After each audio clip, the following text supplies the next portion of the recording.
ओम नमः सिद्धेभ्यः। ओम नमः सिद्धेभ्यः। ओम नमः सिद्धेभ्यः। मंगल में मंगल करन वीतराग विज्ञान। नमो तार जाते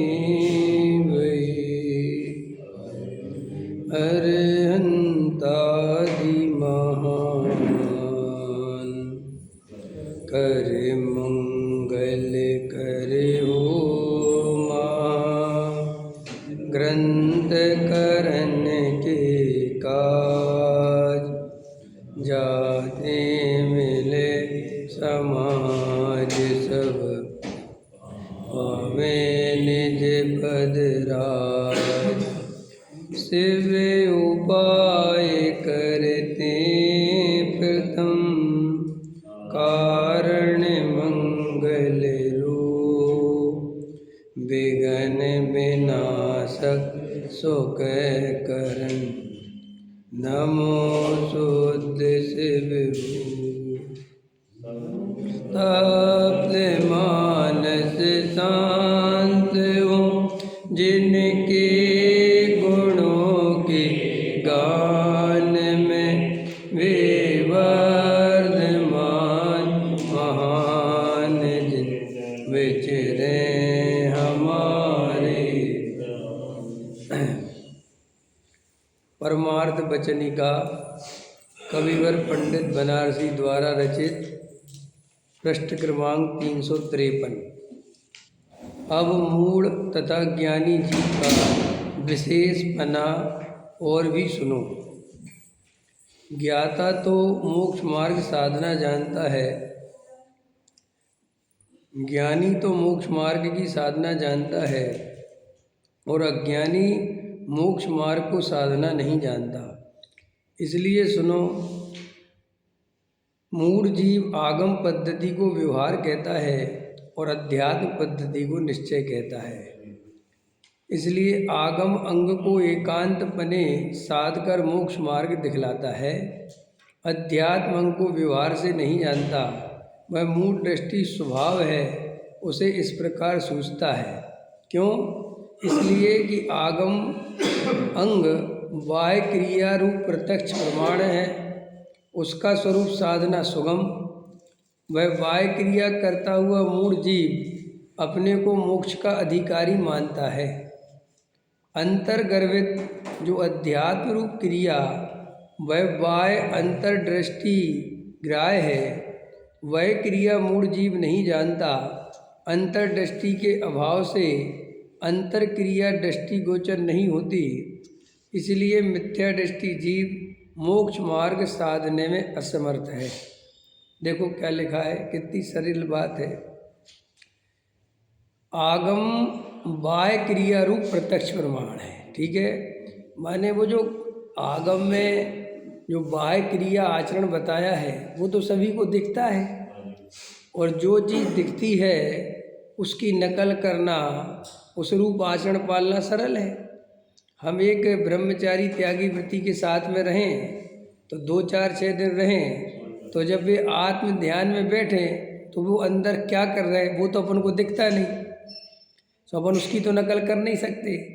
लेकिन वो बाहर में शुद्ध भोजन करते हैं, ऐसे कपड़े पहनते हैं, ऐसे बात करते हैं, ऐसे चलते हैं, ऐसे रहते हैं, ऐसे पानी छानते हैं, ऐसे शुद्ध आहार लेते, तो ये उसको बाहर में, तो ये बाहर में दिखता है तो वो उसकी नकल कर लेता है।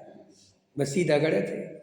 ये बनारसी दास जी लिख रहे हैं कितने बरस पहले, 400 बरस पहले। समझ में आया कि नहीं आया? क्या कह रहे हैं कि देखो ये आज की बात नहीं है। कभी कभी लोग इसकी देखना आवाज़ थोड़ी कम तो करो, बहुत तेज। इसकी आवाज़ है कि मेरी आवाज़? मेरी आवाज़ इतनी तेज हो गई क्या? अजय अभी कुछ चलते नहीं ना, इसलिए लगता, मुझे ऐसा लगता है इसकी आवाज़ तेज है। मैं इसको दूर कर, आवाज़ ठीक है, इसको थोड़ा बस ठीक है। अब देखो, ये आज की बात नहीं है, ये बनारसी दास जी के समय में भी हम पढ़ रहे हैं, उनकी चिट्ठी पढ़ रहे हैं ना अपन। और ये बनारसी दास जी के समय की बात भी नहीं है, आप जितने भी पूर्ववर्ती आचार्य हैं, जितने भी ज्ञानी पंडित विद्वान धर्मात्मा मुनिराज हुए हैं, जिन्होंने भी शास्त्रों की रचना की है, आप उनमें एक कॉमन समस्या, एक बात हर जगह मिलेगी कि अज्ञानी जीव कौन है कि जो बाह्य क्रिया कांड में धर्म मानता है। समझ में आया? ये बिल्कुल आपको कॉमन बात है। अभी आजकल क्या होता है कि जिसके निमित्त से ज़्यादा प्रसिद्धि होती है तो लोग समझते हैं कि इसके द्वारा ये बात चलाई जा रही है।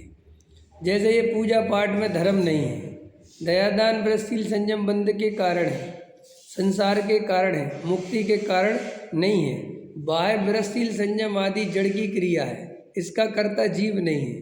इस बात को इस जगत में सबसे ज़्यादा प्रसिद्धि दिलाने वाले कोई हुए तो अपने टाइम का तो अपन को पता नहीं, कुंद भी अपने टाइम में रहे होंगे, अमृतचंद भगवान भी अपने टाइम में रहे होंगे, बनारसी दास जी भी अपने टाइम में रहे होंगे, लेकिन वर्तमान युग में इस धारा को बहाने वाले, घर घर पहुंचाने वाले, इस मूल तत्व ज्ञान को जगत इसकी तरफ जावे बताने वाले इस युग में हुए पूज्य गुरुदेव श्री कांजी स्वामी। तो पूज्य गुरुदेव श्री कांजी स्वामी के निमित्त से ये जो मूल तत्व ज्ञान, पुण्य में धर्म नहीं, क्रिया में धर्म नहीं, क्रिया का कर्ता जीव नहीं, जड़ की क्रिया जड़ में होती है, जीव उसका ज्ञाता है, बाह्य आचरण से आत्मा का अनुभव नहीं होता। ये जो बातें हैं ये गुरुदेव ने कोई अपने घर से नहीं निकाल के दी थी हमें, ये तो वास्तव में जिनागम में जगह जगह कोई भी शास्त्र उठा के देखो आप, अगर आपके पास सुलझी हुई दृष्टि है, अगर आप पक्षपात से रहित हैं तो आपको ये बात जगह जगह पढ़ने मिल जाएगी।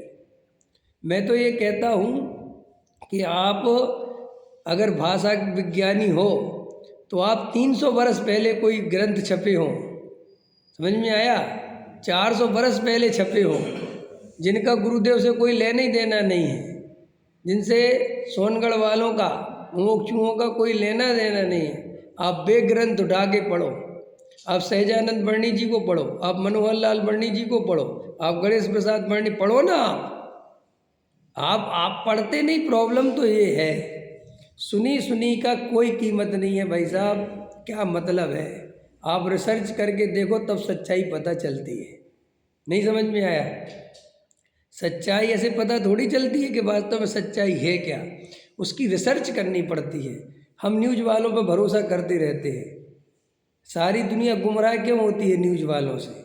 क्योंकि वो न्यूज़ वालों के भरोसे अपन न्यूज़ मानते हैं, अपन उसकी गहराई में तो जाते नहीं। कहीं आग लग गई और न्यूज़ वालों ने कह दी कि जी आग जो है अपने आप लग गई, तो हमने अपने आप मान ली। और हो सकता है कि वो आग लगाई गई हो, लेकिन उसकी गहराई में जाए कौन, वहाँ पहुँचे कौन? तो इसलिए आज मीडिया इतना हावी हो गया सारी दुनिया पे। उसका हावी होने का मात्र कारण ये है कि आम पब्लिक जागरूक नहीं है। आम पब्लिक जो अखबार में छप गया, जो मीडिया में समाचार पत्रों में दिखा दिया, जो एंकर ने बोल दिया, उसे आंख बंद करके मान लेता है। और आज मीडिया के हाथ में इतनी पावर है कि उससे नेता भी डरते हैं, सब डरते। क्यों? कि वो चाहे तो किसी को 1 मिनट में हीरो बना दे और चाहे 1 मिनट में तो जीरो बना दे। ये एंकरिंग क्या होती है पता है? मीडिया होता क्या है? ये एंकरिंग करने वाला शब्दों का जादूगर होता है, उसको प्रेजेंट करने की कला आती है। और जो उसके पीछे बैठा हुआ है वो शब्दों को गढ़ने की कला जानता है। समझ में? लिखता कोई और है, बोलता कोई और है, सोचता कोई और है। समझ में आया? खबर कोई और लाता है और एडिटिंग कोई और करता है और मैनेजमेंट गुरु कोई और है। खबर कुछ आई, समझ में आया, एडिटिंग करके छपी कुछ और, बोला कुछ और गया, और उसको सब मैनेज कौन करता है? उस न्यूज़ चैनल का मालिक, कि ये चलाना है, ये नहीं चलाना है, इसको दिखाना है कि साहब ये हम तो ये लेके आए, जो कह रहे हैं वो करो, वरना नौकरी से निकाल दिए जाओगे। समझ में आया? ये है आज की पत्रकारिता। ये होता है कि नहीं होता है? तो वे भी क्या करें, सब बिक जाते हैं। मैं कल इस पर विचार कर रहा था कि प्रॉब्लम पता क्या है? हमने जिन लोगों को जिम्मेदारी दी थी कि अपना काम ईमानदारी से करना, उन लोगों ने बेईमानी करी, इसलिए देश भ्रष्टाचार में लिप्त होता चला जाता है। समझो आप, हर आदमी कहाँ तक जागेगा? जैसे हमने मीडिया एक बनाया, तंत्र बनाया कि भाई तुम सही सूचना दिखाना दुनिया को, हम तुम पे भरोसा करें, और तुमने हमसे झूठ दिखाने लगे तो आम पब्लिक तो क्या सोई पड़ी है, उसे कुछ होश वोश तो रहता नहीं। जो बता दिया, जो अपना चाय पी रहा है सुबह और देख रहा है वहाँ 50 मर गए, अब कैसे मरे, क्या हुआ, कुछ नहीं, ठीक है जी मर गए, काम खत्म हो गया। आया समझ में? हमने पुलिस वाले बनाए रक्षा करने के लिए कि भैया किसी को कोई तकलीफ हो, गृह मंत्रालय, घर में अपने देश में कोई तकलीफ हो तो भैया तुम जा। अब वे गए, हमारा पर्स चोरी हो गया, हम कह रहे साहब पर्स चोरी हो गया, अब हमें उल्टा हम ही से परेशान कर रहे हैं। तो दुनिया में आपका सूचना तंत्र अगर आप दूसरों के भरोसे चलाते हो तो गारंटी से आपके पास इन्फॉर्मेशन गलत आएगी। इसका अर्थ ये है कि तुम इन्फॉर्मेशन जब तक खुद उसकी जांच ना कर लो मानो नहीं, या वो कहीं से प्रमाणित नहीं हो जाए 20 जगह से, तब तक उसे मानो मत। ये जितने भी आज साइबर क्राइम हो रहे हैं, ये क्या होता है? अत्यंत लालची आदमी फंसता है इसके चक्कर में, अत्यंत भावुक आदमी हो तो फंसता है इसके चक्कर में। देखो, जो थोड़ा सा भी समझदार होता है, आजकल एक क्राइम चल रहा है कि भाई आपको वीडियो कॉलिंग करते हैं और कहते हैं आपका लड़का जो है हमारी कस्टडी में है, पकड़ा गया है और ये आपराधिक मामले में पकड़ा गया है। अब आदमी घबरा जाता है सुन के, किसी का 20-25 साल का लड़का हो गया तो भैया कौन से भाई साहब, इस पर धारा 302 लगेगी, 307 लगेगी, और बिल्कुल चौकी दिखा देंगे, पुलिस की ड्रेस पहने हुए, पूरा एकदम फिल्म जैसा बना रखा है। और आदमी घबरा जाता है, डर जाता है, कहते भैया क्या करना है? कुछ नहीं, अभी हमने FIR दर्ज नहीं करी है, अगर इसको बचाना है तो तुरंत 2 लाख रुपए इस अकाउंट में ट्रांसफ़र कर दो। और एकदम आदमी घबरा के कर देता है। और जो आदमी कहता है ऐसे कैसे हो गया, रुक जाओ कोई बात नहीं, कर दो FIR को, देखते हैं कौन है, समय पहले अपने लड़के से बात करो, और उसके लड़के से ही बात करा देते हैं वे ऐसी आवाज़ बना के, जी आजकल आ रहा है ना, क्या आ रहा है। तो ऐसे ही हम जब धर्म पढ़ते हैं तो धर्म भावुकता से नहीं होता है, धर्म देखा देखी नहीं होता है। आपने किसी भी पंडित से, किसी भी महाराज से कुछ भी सुन लिया और आंख बंद करके मान लिया, नहीं, इन्फॉर्मेशन उसको सही समझो। पहले किसी ने कह दिया एक कांजी स्वामी सही नहीं थे, तो भैया किसी के कहने से मत मानो, तुम उन कांजी स्वामी के बारे में जाके ईमानदारी से पढ़ो, रिसर्च करो कि आखिर क्या थे, इनने क्या कहा, कुंद आचार्य देव ने क्या कहा, ये कौन थे, पढ़ो ना, हमारे तुम्हारे कहने से क्यों मानते हो। लेकिन नहीं, सारे जगत को मेहनत किसी को करना नहीं, पढ़ना लिखना है नहीं, बस जो कह दो वो मान ले, और बस जय जय गुरुदेव करवा लो, हैं, पहाड़ चढ़वा लो, डंडे उठवा लो, लड़ाई झगड़े करवा लो, ये सबके बस की है। लेकिन किसी से कहो बैठ के शांति से पढ़ो समझो, वो किसी के बस की नहीं। तो ये 300 बरस पहले, 400 बरस पहले पंडित बनारसी दास जी चिट्ठी लिख रहे हैं परमार्थ बचनी का। अब उसमें वो क्या कह रहे हैं वो आप देखो। तो जो आरोप हम गुरुदेव श्री के ऊपर आते हैं कि साहब उनने क्रियाकांड का निषेध कर दिया, उनने ये कर दिया, उनने, देखो आप ये देखो, 400 बरस पहले तो नहीं दे रहे गुरुदेव, पंडित बनारसी दास जी को तो मानोगे कि नहीं मानोगे। और उसके पहले अमृतचंद आचार्य हुए, जयसेन आचार्य हुए, और कितने हुए, पढ़ो आप सब जगह। आप चूंकि आप शास्त्रों का भी वर्गीकरण नहीं जानते, ये जैन साहब बहुत इंपॉर्टेंट चल रहा है चैप्टर, इसको समझो क्या कह रहे हैं बनारसी दास। बनारसी दास जी कह रहे हैं कि तुम्हें आगम पढ़ना तो आ गया, लेकिन अध्यात्म जो असली सम्यक दर्शन करने में तो उस तरफ तुम्हारा ध्यान ही नहीं है। तो वो आगम पढ़ता क्यों है? ये व्यवहारी अधिकतर आगम पढ़ते, आगम में पढ़ते क्या है? क्रियाकांड। नहीं समझ में आया? बस ये करना, ये नहीं करना, ये भेद, वो भेद, भेद प्रभेद, ये वो, ये तत्वा सूत्र पढ़ लिया, वो आगम हो गया ना, उसमें पूरी चर्चा। उसमें ये नहीं लिखा कि भेद ज्ञान कैसे करना है, मैंने समझाया था ना तुम्हें, आप समझ गए मैं क्या। आपने श्राप का चार पढ़ ली, सागर धर्मामृत पढ़ ली, अनगार धर्मामृत पढ़ ली, भावदीप का पढ़ ली आपने, है ना, ये सब ऐसे ऐसे ग्रंथ पढ़ते रहते हैं, इष्टोपदेश इस टाइप के ग्रंथ पढ़ लिए। लेकिन जिसमें वेद विज्ञान की चर्चा मूल है उसको नहीं पढ़ता, या पढ़ता भी है तो उसे निश्चय नय का कथन जानकर, नहीं, निश्चय नय का कथन जानकर, ये निश्चय नय से है ऐसा जानकर उसको हल्का करके पक्ष व्यवहार का, क्रियाकांड का बैठा रहता है। आया समझ में? और ये तुम्हारे आसपास ही मिल जाएंगे तुम्हें ऐसे लोग, उनका समय सार पढ़ने में मन नहीं लगता, उनकी अध्यात्म की बात सुनने में मन नहीं लगता। अभी तुम यहाँ लिख दो बाहर बोर्ड पे, अभी लिख दो यहाँ कि कल से विशेष क्लास करना नियुक्ति प्रारंभ हो रही है। समझ में आया कि नहीं आया? यहाँ आपको 4-6 लोग कॉपी लेके मिल जाएंगे बैठे हुए। या आप लिख दो विशेष बाहर से पंडित जी आ रहे हैं जो रत्नकांड श्रावकाचार्य की विशेष सम्यक चारित्र अधिकार पढ़ाएंगे। एकदम यहाँ मिल जाएंगे 20 लोग आपको। क्योंकि इस जीव को बाहरी क्रिया कांड की और भावों की रुचि जन्मों जन्मों से हम सबको। और अध्यात्म माने वो त्रिकाली ध्रुव ज्ञायक भगवान आत्मा, वो शुद्ध तत्व, वो ज्ञायक तत्व, वो अभेद अखंड चिन्मात्र ज्योति, वो है भगवान आत्मा, वो है जो है अध्यात्म। उस तरफ हमारा ध्यान नहीं जाता। तो वो टोडामल जी आज से 400 वर्ष पहले ये बात बता रहे हैं। पढ़ो इसको, कितनी काम की चीज़ है। सुनो, देखो क्या कहते, सुनो। मूढ़ जीव आगम पद्धति को व्यवहार कहता है। वो कहता है ये बहुत जरूरी है आगम पद्धति जी, आगम मानना चाहिए, आगम मानना चाहिए जी। देखो जी, सब शास्त्रों में ऐसा नहीं है जी, सब लिखा है जी, क्रिया भी जरूरी है, पूजा पाठ भक्ति सब प्रस्थित संयम, वो उसका अंदर समझ में आया। वो आगम वो इन्हीं को पढ़ता रहता है। अध्यात्म पद्धति को निश्चय कहता है।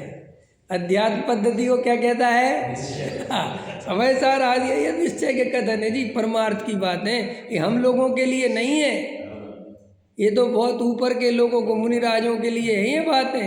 अपन जैसे सामान्य अपन के खाने पीने का तो ठिकाना नहीं है, समय सार पढ़ने बैठ जाओ। अरे पहले अपना आचरण तो सुधार लो। ऐसा कर करके वो आचरण की तरफ जाता है। और इसलिए आगम अंग को एकांत पने से साध कर, समझ गया है? एकांत पने साध कर, समझ गए? बस उसी तरफ लगा रहता है, दिखलाता है। और अध्यात्म अंग को व्यवहार से नहीं जानता, माने अध्यात्म का जो व्यवहार है उसकी उसे खबर नहीं है, उस तरफ उसका ध्यान, यह मूढ़ दृष्टि का स्वभाव है, उसे इसी प्रकार सूझता है। क्यों? अब क्यों का भी जवाब दे रहे हैं। क्यों? इसलिए कि आगम अंग बाह्य क्रिया रूप प्रत्यक्ष प्रमाण है। बाह्य क्रिया रूप क्या है? कि जैसा लिखा हुआ है वैसी क्रिया पालो, तो प्रत्यक्ष हो गया कि नहीं हो गया? जैसे अपन बोलते हैं ना विवाह, इसमें भाई साहब उन मुनिराज की क्रिया आगम के अनुकूल है, बोलते ना, फलाने मुनिराज की चर्या काय के अनुकूल है? तो आगम के अनुकूल, समझ गए? प्रमाण हो गया कि जैसा आगम में लिखा है बिल्कुल वैसे ही उनका जीवन है। जीवन बाहर से आना चाहिए कि अंदर से आना चाहिए? बोलो, जीवन कहाँ से परिवर्तित होना चाहिए? अंदर से। और अपन कहाँ से करते हैं? और बाहर से कर कर के थक गए। आज तक हुआ कि कैसे प्रमाण? यहाँ बैठे हो ना पंचम काल में, समझ में है कि नहीं? ये प्रमाण है ना इसका। अगर हमने बाहरी आचरण से सुधर गए होते तो मोक्ष में नहीं पहुँच गए होते। अनंत बार देखो, गजब गजब की। और सुनो इंजीनियर साहब, ये लाइन भी वो आगम में लिखी है कि मुनिव्रत धार अनंत बार। ये अध्यात्म की बात नहीं है, ये भी वहीं लिखा हुआ है। समझ में आया? धवला जय धवला आदि में यही चर्चा है कि अनंत बार मुनि बना हुआ। अनंत बार मुनि बना पे निज आत्म ज्ञान बिना सुख लेस न पाए। अनंत बार मुनि बना ना, तो आचार्य कहते देखो फिर भी मूर्खता कितनी है। इतना पढ़ने के बाद, इतना समझाने के बाद फिर भी ये वो क्रिया कांड में ही धर्म मानने को तैयार है। ये समझा रहे कि भैया इस क्रिया कांड को अनंत बार किया तूने, अनंत बार ढोया है, इसमें धर्म नहीं है। लेकिन नहीं, कई लोग ये बातें सुनते हैं तो सोचते हैं कि ये लोग क्रिया कांड का इतना विरोध क्यों करते हैं। लगता है ना अरविंद जी, आपको लगता है कि नहीं लगता? कि जब देखो रोज ब्रह्मशील संयम के पीछे पड़ जाते हैं, लगता होगा ना। लेकिन पता क्या है, ब्रह्मशील संयम के पीछे मैं नहीं पढ़ता, या गुरुदेव नहीं पढ़ते, या बनारसी दास जी नहीं पढ़े हैं, या टोडामल जी नहीं पढ़े हैं, कोई पढ़ता नहीं है। वस्तु का स्वरूप ऐसा है कि इस जीव को अनंत बार यह अवसर जब भी मिलता है मोक्ष मार्ग में आगे बढ़ने का, सम्यक दर्शन प्राप्त करने का, ये तब ही एक क्रिया कांड उसे खा जाता है। आया समझ में? वो उसमें धर्म बुद्धि हो जाती है। तो फिर साहब हम क्रिया कांड करें कि नहीं करें?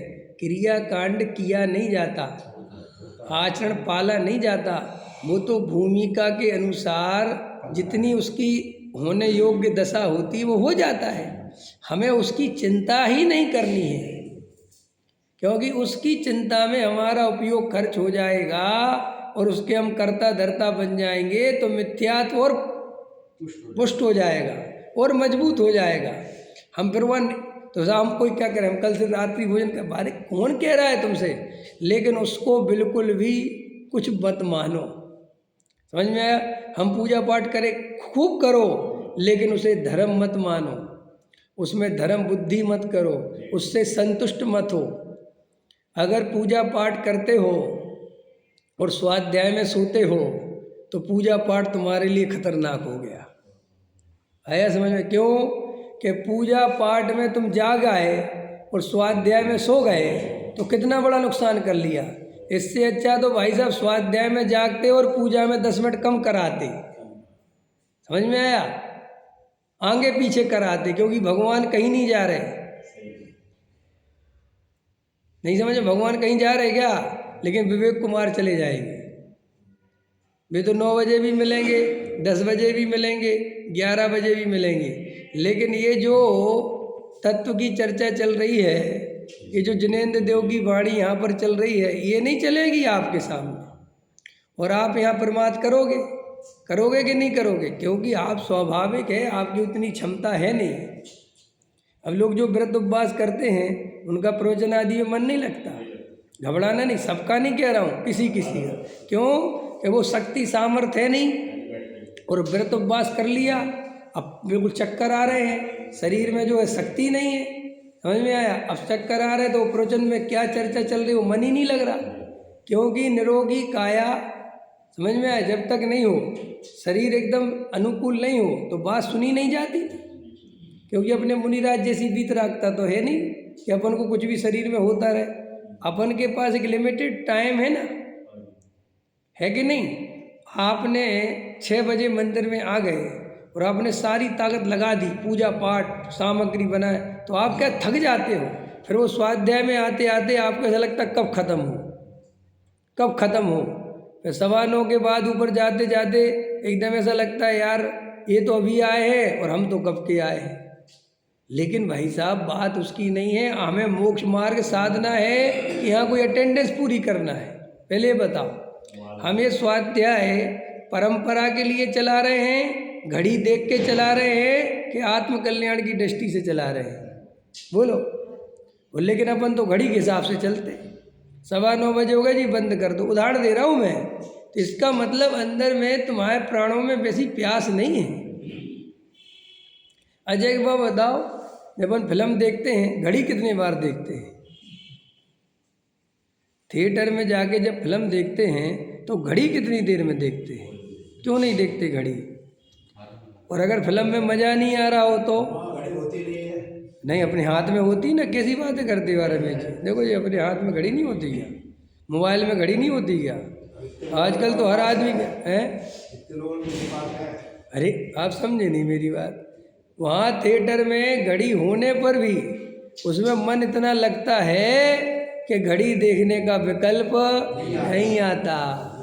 यही तो समझा रहे हैं। जब प्रवचन में आनंद आवे, आपको ये बात सुन के अंदर आनंद उछले, तो आपको यह नहीं लगे कि 9:15 बज गए कि 9:30 बज गए। आपको तो ऐसा लगे वाह ऐसी चर्चा, ये भगवान आत्मा की बात सुनता रहूं। लेकिन उसके लिए फ्रेश माइंड चाहिए। अपन को यहाँ ये समझा रहे कि तुम बाह्य क्रिया में इतने मग्न हो जाते हो कि अंतरंग क्रिया के लिए तुम्हारे पास टाइम ही नहीं है। आया समझ में? ये मैं नहीं कह रहा हूँ, ये 400 बरस पहले की चिट्ठी कह रही है। बनारसी दास जी बता रहे ये बात। देखो वाह, देखो ध्यान से एक एक शब्द। इसीलिए कि आगम अंग बाह्य क्रिया रूप प्रत्यक्ष प्रमाण है। ठीक, प्रत्यक्ष प्रमाण का अर्थ कर समझे? उसका स्वरूप साधना सुगम है। साधना सुगम क्यों है? क्योंकि वो दिखता है, और वो तो बहुत सरल हो जाता है। 4 दिन किसी की कोई क्रिया देख लो। अपन अपने छोटे छोटे बच्चों को लाते हैं, ये छोटे छोटे बच्चों को अपन कहते हैं ना संस्कार दे दो। संस्कार नहीं देते उन्हें अपन नकलची बनाते हैं। वे आते तुम्हारे साथ, देखते हैं कैसे चावल चढ़ाने, ऐसे पूजा करनी, वो करना सीख जाते हैं। और फिर वो सीखते नकल करते हैं, नकल करके वो मानते क्या है कि हम असल में सीख गए। आया समझ में? भावों का पता नहीं, लेकिन क्रिया बराबर करना सीख गया, क्योंकि पापा का प्रेशर बहुत है बेचारे पे। पापा उसको बिल्कुल पीछे पड़े, पढ़ पढ़ पढ़, ये पढ़ पढ़, वो पढ़ता रहता, क्या करे, छोटा बच्चा है। फिर वो पढ़ पढ़ के धीरे धीरे लोग उसकी तारीफ करते हैं। आया समझ में? तारीफ करते हैं तो उसे बहुत अच्छा लगता है, उसे बहुत अच्छा लगता है तो फिर वो खुद से करने लगता है। तो आप क्या समझते हो कि हमारा बच्चा धार्मिक हो गया? वो धार्मिक हुआ कहाँ है? वो तो तारीफ के चक्कर में, प्रशंसा के चक्कर में वो कब धार्मिक हो गया ये उसे भी नहीं पता। और हो सकता है भविष्य में ये बच्चा ब्रह्मचारी भी बन जाए, हो सकता है साधु भी बन जाए, कोई बड़ी बात नहीं है, लेकिन उसके अभिप्राय में वो ही चल रहा है। देखो, कल मैं एक कहानी पढ़ रहा था। एक 10 साल का बच्चा अपने गुरु के संग में जाके, उनके प्रभाव में, जो भी कहना शब्द, और वो दीक्षित हो गया। और वो बच्चा बाद में 60 साल का हो गया। तो 60 साल बाद का होने पर भी उसकी बुद्धि वहीं थी जब वो 10 साल का था। समझ में आया? क्योंकि वो बाहर की क्रियाएं सीखता रहा, अंदर के विकास का अवसर मिला ही नहीं। गुरुजी ने कहा चल अब तू 2 उपवास कर, तो बेचारा 2 करने लगा। उन्होंने कहा 6 कर, तो 6 करने लगा। और लोग दंडवत प्रणाम करने लगे, महाराज महाराज महाराज। तो बस अब क्या बचा? अब पढ़ाई लिखाई तो वहीं रुक गई। 10वीं तक 10 साल का बच्चा क्या पढ़ाएगा, क्या लिखेगा? तो आचार्य कहते हैं ये बाहर की क्रिया साधना बहुत सुगम है, और हम क्या मानते हैं? कठिन। अपन क्या मानते हैं? कठिन मानते कि सरल मानते हैं? देख लेना, जो आदमी स्वाध्याय करता है, गजब गजब का गणित है, थोड़ा समझना मेरी बात। जो आदमी स्वाध्याय करता है, तत्व विचारशील होता है, उसको उपवास करना भारी लगता है।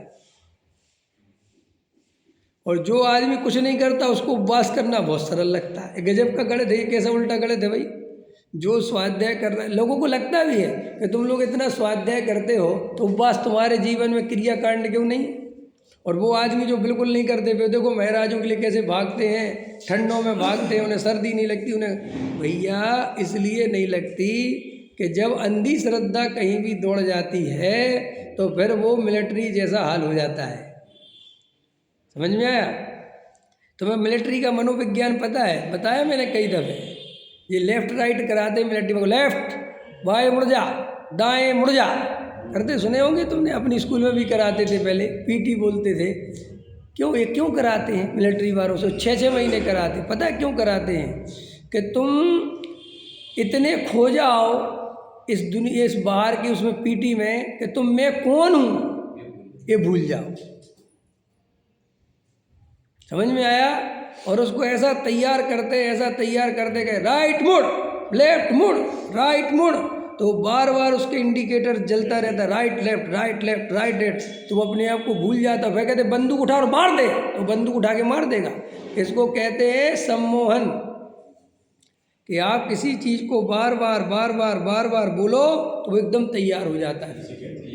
ये उसकी मनोविज्ञान है ये। और फिर जाके उसको बॉर्डर पे लड़, क्यों? कि अगर ये अपने को नहीं भूला,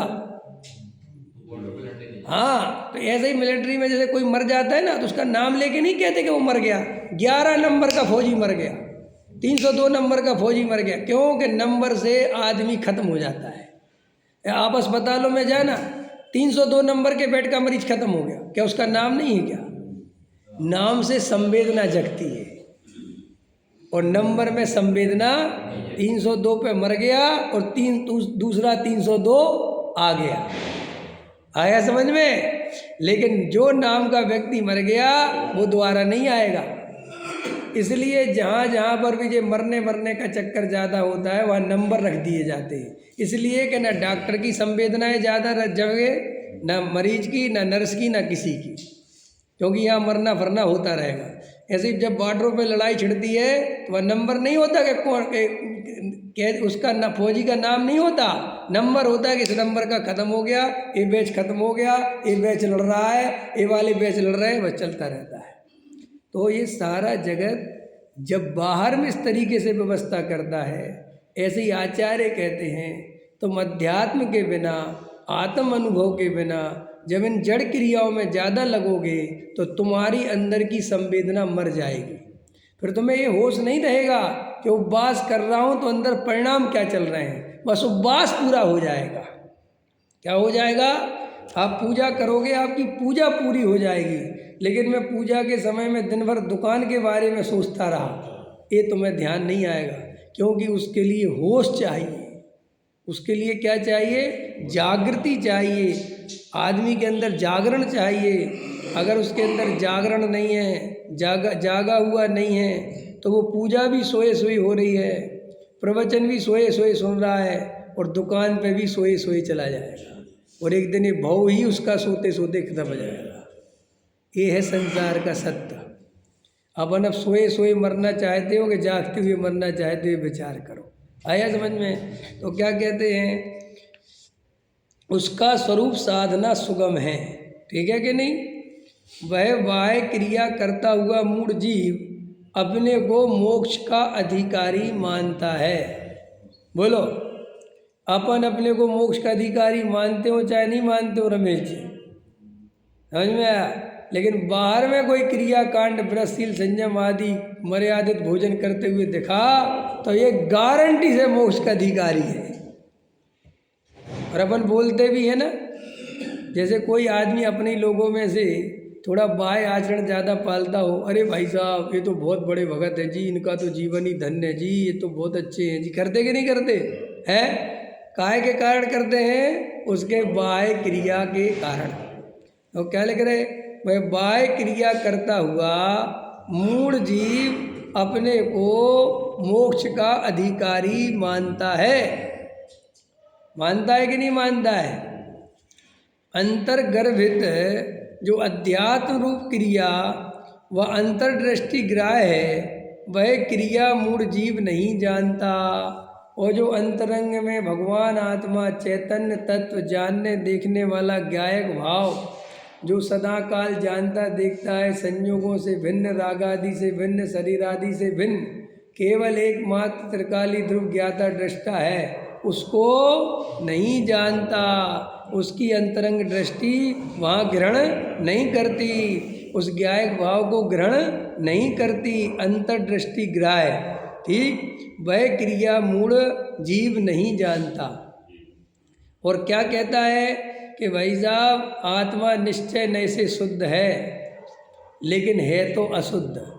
डॉक्टर साहब अभी कल परसों प्रवचन सुन रहा था, तो कह रहे थे कई लोग इतने होशियार हैं, जब ये गाथा कुंद कुंद देव की आई, जो जानता मैं शुद्ध हूँ वह शुद्धता को प्राप्त हो, जो जानता मैं अशुद्ध हूँ वह अशुद्धता को प्राप्त हो। तो डॉक्टर साहब बता रहे थे इस लाइन का कि मेरे पास कई ऐसे ऐसे धुरंधर आ जाते हैं। बोले साहब इस लाइन का अर्थ आत्मा शुद्ध है ये नहीं है। तो क्या अर्थ है कि आत्मा को जो शुद्ध मान लेता है तो आत्मा शुद्ध। क्या है? तो आत्मा अशुद्ध, लेकिन मान लेता है शुद्ध, तो उसको शुद्धता धीरे धीरे प्रकट हो जाती है। तो डॉक्टर साहब ने कहा कि इससे ज़्यादा तो झूठ कुछ हो ही नहीं सकता। समझ में आया है?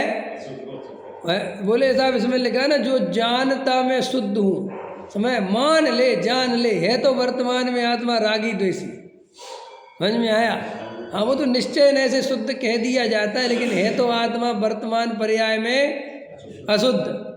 अरे भैया तू ही बोल रहा है वर्तमान पर्याय में अशुद्ध है ना, द्रव्य तो शुद्ध है ना।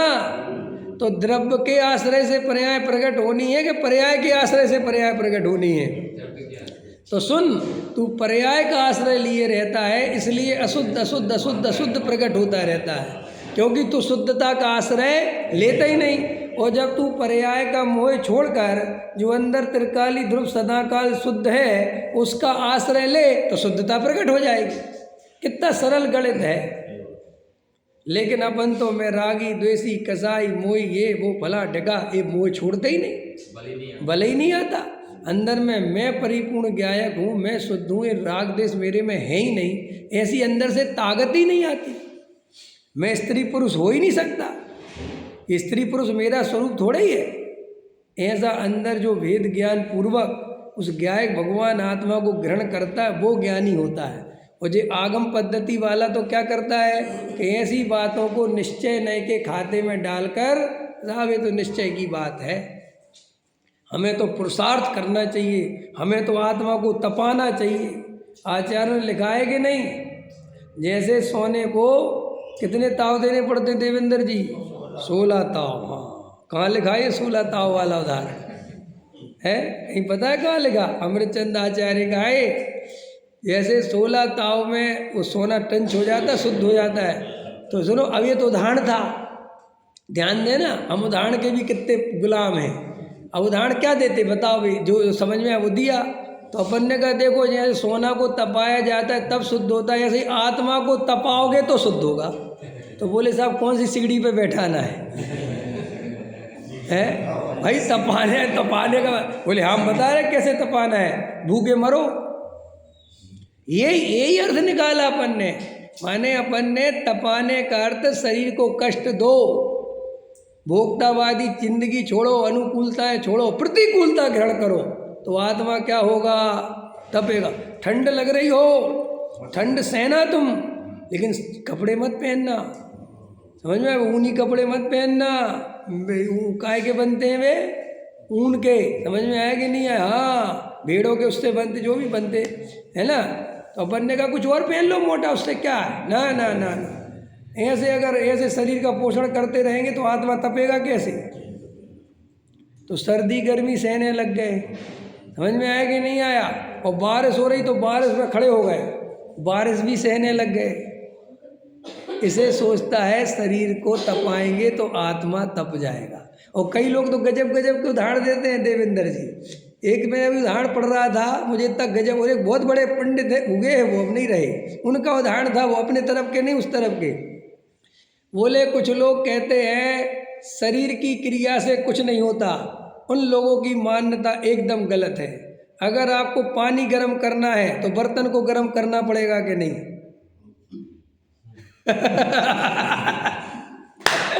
ऐसा सेट करते मामला। देखो बोलो भाई, तुम पानी गर्म को डाइट करोगे क्या? पानी किसी तवेले में रखोगे, किसी तवेली में रखोगे, और रखोगे तो पहले तवेली तपेगी कि पहले पानी तपेगा? बोलो जल्दी। तो ये शरीर और आत्मा तवेली और पानी जैसा है। गजब के यार आदमी लोग दुनिया में। बोले साहब शरीर को तपाओ तो आत्मा तपेगा, और तुम्हारे समझदार में ही लिखा है ना कि 16 टन सोना को करना हो तो उसको 16 ताव दो, तब शुद्ध सोना प्रकट होता है। ऐसे ही इस आत्मा को तपाने के लिए, अब आत्मा तो दिखता नहीं, हमारी मजबूरी क्या है, हम आत्मा ही को तपा दें डायरेक्ट, लेकिन आत्मा दिखता नहीं। अब दिखती तो बॉडी है, शरीर है, तो कहते यार अब आत्मा कहाँ से दिखे? तो बोले इसको खड़े हो जाओ धूप में, इसको आँच लगेगी तो आत्मा तक पहुँच जाएगी। आपको लग रहा है कोई चुटकुला सुना रहा, ये चुटकुला नहीं सुना रहा, ये अंदर में अच्छे अच्छे साधुओं की मानसिकता है। अच्छे अच्छे तपस्वी जो तुम्हें दिख रहे हैं वो इसी मान्यता से चल रहे हैं। अभी तुमने महाकुंभ में देखा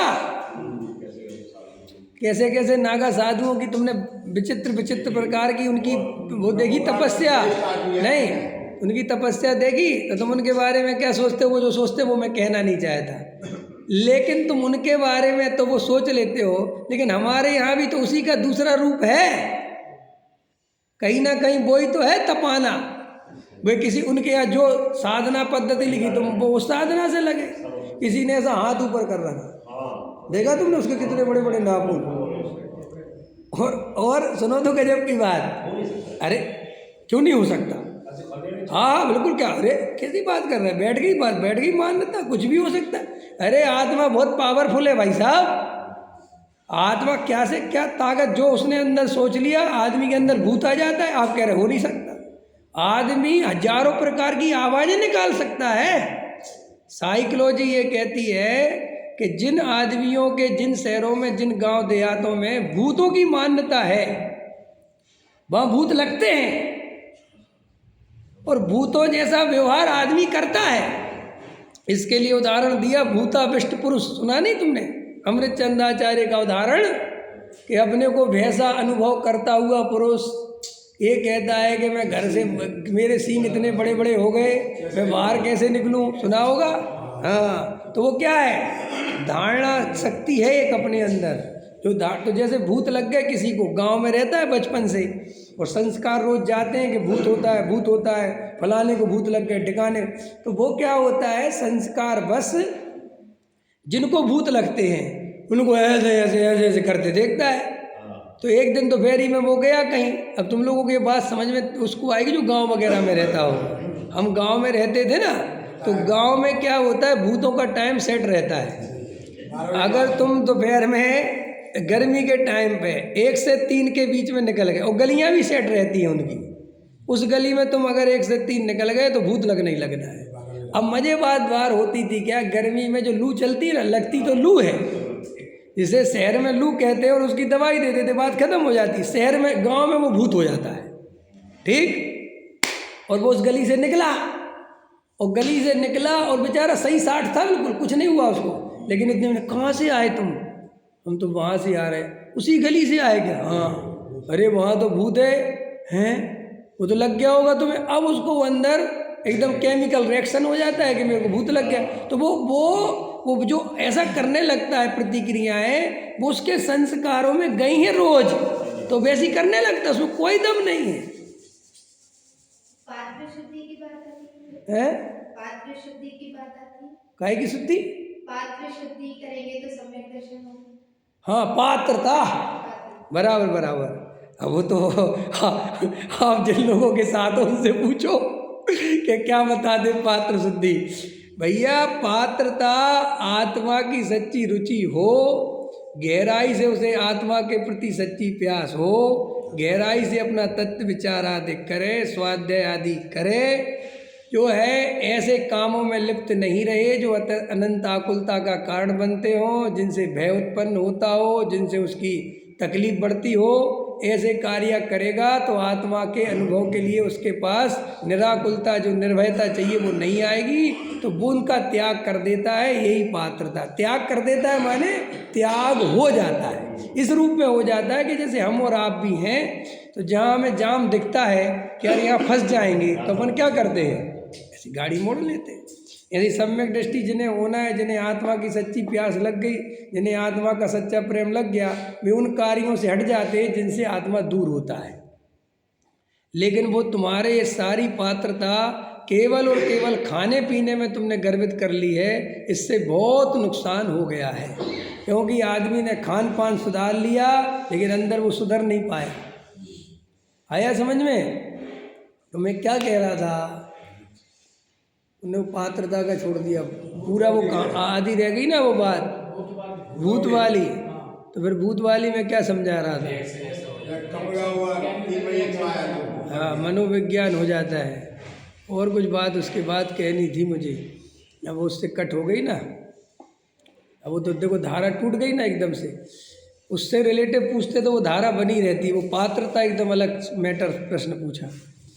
प्रश्न पूछने का एक नियम है, आपको अलग टाइप का कोई प्रश्न हो तो शांति रखना, उस जो बात चल रही उसी से रिलेटिव हो तो पूछना।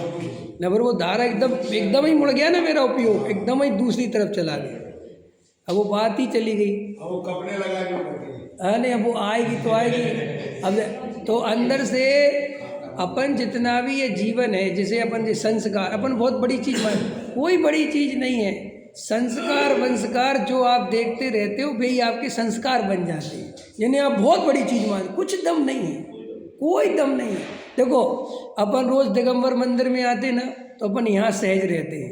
अभी तुम्हें हम श्वेतांबर मंदिर में ले जाए ना, तो तुम एकदम वहाँ सहज हो जाओ, और श्वेतांबरों को यहाँ आ जाएगा तो क्यों, तो आपको लगता है देखो भक्ति भक्ति भक्ति कुछ नहीं है।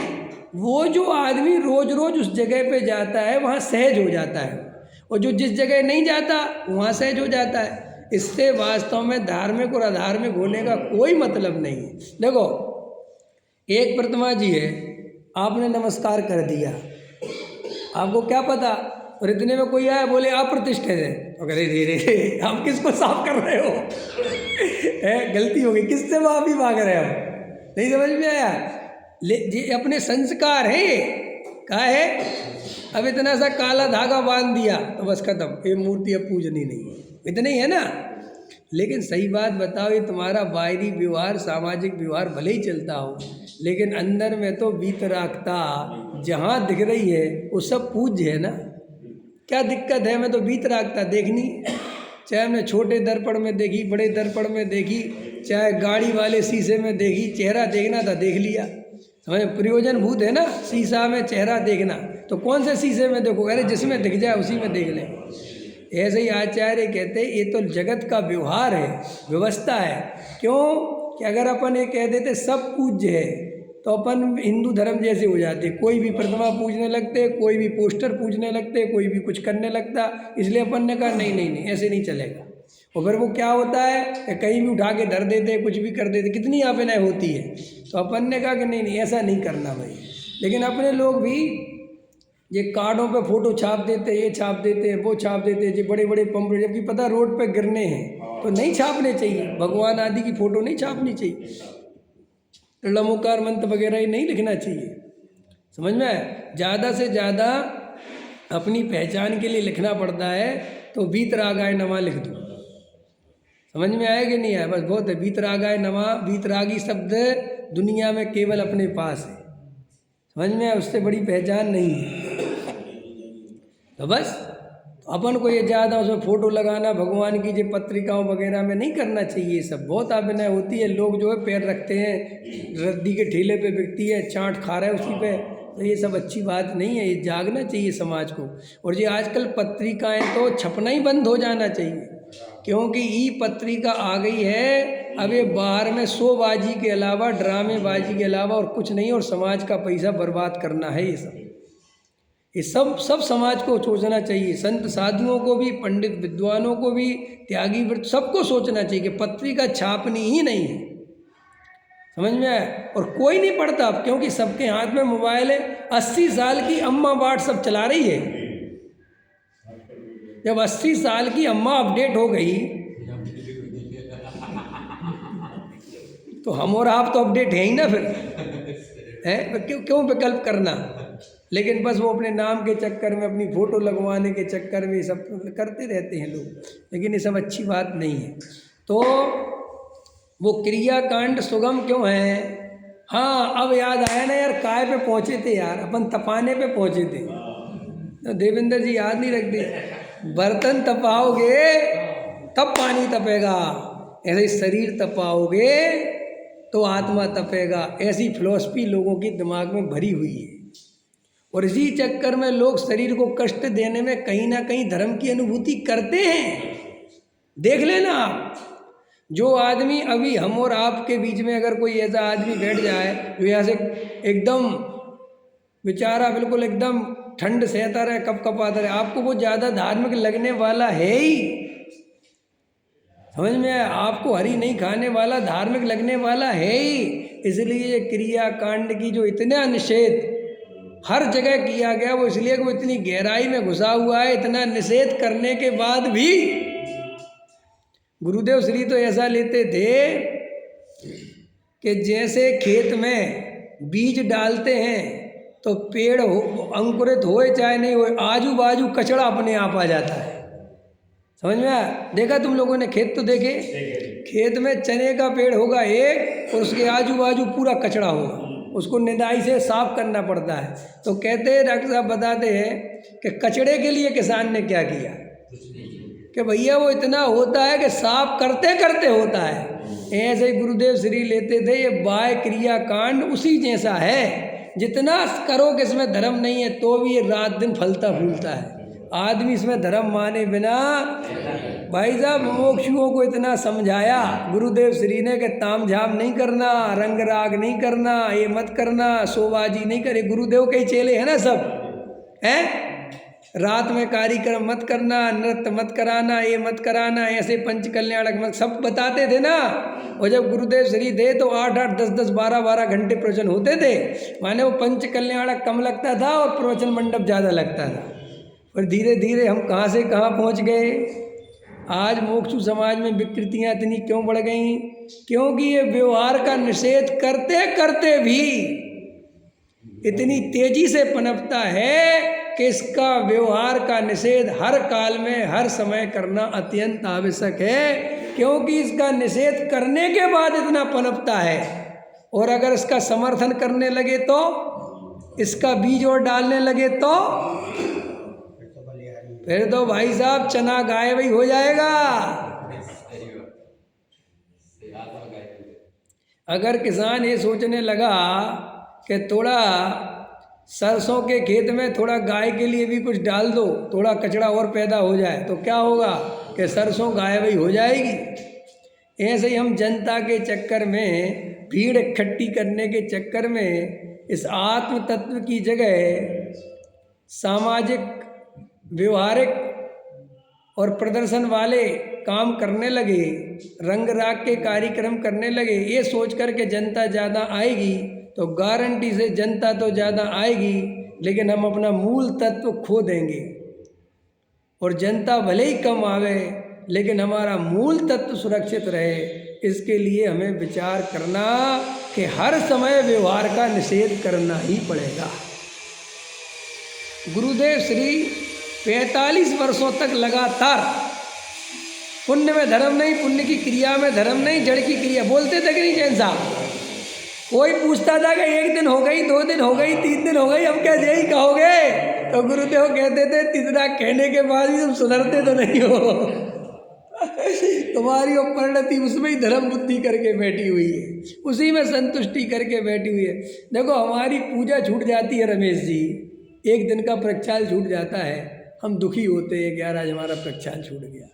लेकिन इतना सुनने के बाद भी हम तत्व विचार में उपयोग नहीं लगा पाते, इसका दुख नहीं होता। आज मैंने एकांत में बैठ के तत्व विचार नहीं किया, इस बात का दुख होता है हम में से किसी को? पूछ लेना सारे मोक्षुओं से जाके, मेरी तरफ से कितने लोग हैं जिन्हें तत्व विचार नहीं करने का, एकांत में नहीं बैठने का दुख सताता है, और पंच कल्याणक में नहीं जा पाए, इसका दुख बहुत सताता है। भगवान की आहार विधि नहीं देख पाए, अरे आज भगवान की आहार विधि है, आहार विधि है, आहार विधि है, नहीं समझ में? और मरे जा रहे वो आहार विधि देखने के लिए। ऐसा आत्मा देखने के लिए मरे, और नहीं मरे तो काय के मुमुक्षु। भगवान का पल्ला झुलाने के लिए मरे, ठंड में भगते गए और बढ़िया शांति से बैठ के तत्व विचार नहीं कर सके, तो काय के मुमुक्षु। पंच कल्याणकों की बोलियां लेके स्वधर्मिंद बनने के लिए लड़ाई झगड़े करे, लेकिन एकांत में बैठ के तत्व विचार नहीं करे, तो काय के मुमुक्षु। समझ में आया? मंदिर बनवाए, लेकिन एकांत में बैठ के तत्व विचार नहीं करे, तो काय का मुमुक्षु। बोलो, आया समझ में? और एकांत में तत्व विचार नहीं करने का कोई दुख नहीं सताता है, काय का मुमुक्षु। क्या इसने तो तत्व समझे ही नहीं, ये तो भीड़ में शामिल हो गया, देखा देखी, नामधारी मुमुक्षु है ये, जिसे एकांत प्रिय नहीं, एकांत में तत्व विचार प्रिय नहीं, वो केवल और केवल नामधारी मुमुक्षु है। लिख लो ये लाइन, चाहे भले ही देवशास्त्र गुरु के लिए रात दिन लगा रहता, वो तो सब व्यवहार की कैटेगरी में आता ही है। उसमें क्या दम है? जो पंडित एकांत में बैठ के तत्व विचार नहीं करते, वे पंडित कहलाने लायक नहीं है। समझ में आया कि नहीं आया? जिनके अंदर 24 घंटे वेद ज्ञान की धारा नहीं चलती, वो काय का पंडित? शास्त्रों को पढ़ने से कोई पंडित नहीं हो जाता। पकड़ में आया कि नहीं? डांट नहीं रहा हूँ, बता रहा हूँ। समझ में आया? समझा रहा हूँ, समझो भैया, ये भाव चला जाएगा।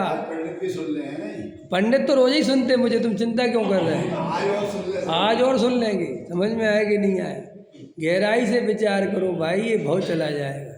ये पंडितयाई करने के लिए मोक्षु नहीं बने अपन, ये पंच कल्याणक कराने के लिए मोक्षु नहीं बने अपन, ये मंदिर बनवाने के लिए, व्यवस्थाएं बनाने के लिए, ये सब व्यवस्थाएं छोड़ने के लिए मोक्षु बने। क्या हमें नहीं पढ़ना? हमें यहाँ अच्छा नहीं लगता है, यहाँ हमारा कोई न दिखता, मुझे लागे यहाँ पर देर, रहूँगा मैं तो निज घर में, मुझे भावे ना भैया थारो देर, रहूँगा मैं तो निज घर में। ये है असली काम। असली मुमुक्षु तो एकांत प्रिय होता है, उसे समाज का, भीड़ का, क्रियाकांड का, मंदिरों का, पूजा पाठ का कोई ऐसा रस नहीं रहता कि इनके चक्करों में वो तत्व विचार को छोड़ दे। तत्व विचार के लिए इनको तो छोड़ने के लिए हमेशा तैयार रहता है, लेकिन इनके लिए तत्व विचार छोड़ दे वो सच्चा मुमुक्षु नहीं है। क्या कहा? शुभ उपयोग से शुद्धोपयोग में जाने के लिए मुनिराज हरदम तैयार हैं, लेकिन शुद्धोपयोग से शुभोपयोग में आने के लिए एक बार भी तैयार नहीं। मजबूरी में आना पड़े तो अलग बात है। ऐसे ही सच्चा मुमुक्षु वो है जो अपने तत्व विचार को छोड़कर सामाजिक व्यवस्थाओं में लग जाए, वो मुमुक्षु नहीं। मजबूरी में कभी भूमिका के अनुसार राग आ जाए, चला जाए, तो भी तत्व विचार की दृष्टि, ज्ञायक की दृष्टि, वेद ज्ञान की दृष्टि अपने अंदर कायम रखता है, वो ही सच्चा मुमुक्षु है। सहजानंदी